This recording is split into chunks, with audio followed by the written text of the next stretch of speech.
আমি যখন 2001 সালে জাতীয় চলচ্চিত্র পুরস্কার পেয়েছিলাম, উনি নিজ হাতে আমাকে পুরস্কার দিয়েছিলেন এবং গলায় যে মেডেলটি পরিয়ে দেয় সে নিজ হাতে পরিয়ে দিয়েছিলেন। আমি গত রাতেই সেই ছবিটি বারবার আমি দেখছিলাম আর চোখের কোণায় বারবার অশ্রু ঝুলছিল। যখন জাসাসের সেক্রেটারি ছিলাম দীর্ঘ 7 বছর, ম্যাডামের সাথে দীর্ঘদিন ওনার কাছাকাছি বসে কথা বলার সুযোগ হয়েছে। ভীষণ আদর করতেন আমাকে। আমি গেলেই হাতটা বাড়িয়ে আমার শরীরে হাত বোলাতো, মাথায় হাত বোলাতো। ম্যাডামকে নিয়ে অনেক কাজ করার সৌভাগ্য আমার হয়েছে এই দলের জন্য, দেশের জন্য। কিন্তু আমি সাংস্কৃতিক কর্মী, উনি খুব পছন্দ করতেন, খুব ভালোবাসতেন আমাকে।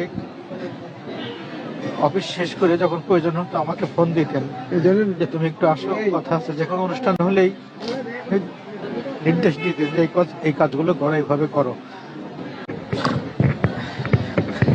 কয়টা স্মৃতির কথা বলবো, অনেক স্মৃতি।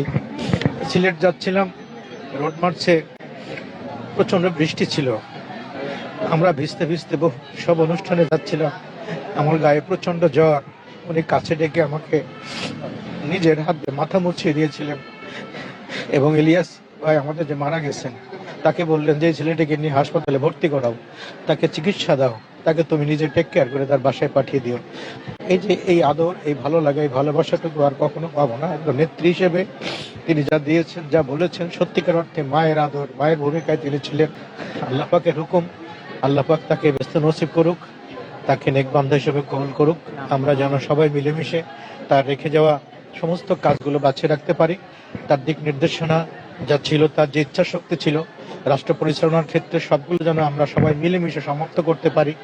এখানে দল মত নির্বিশেষে, জাতি ধর্ম নির্বিশেষে দেশকে সামনে রেখে আমরা যেন সবাই ঐক্যবদ্ধভাবে কাজ করে তার যে সুন্দর গণতান্ত্রিক একটা দেশ গড়ার যে স্বপ্ন, সেই স্বপ্ন বাস্তবায়ন করার জন্য আমরা কাজ করতে পারি, সে আশাবাদ ব্যক্ত করছি। তার আল্লাহ ব্যস্ত নসিব করুক। ধন্যবাদ সকল।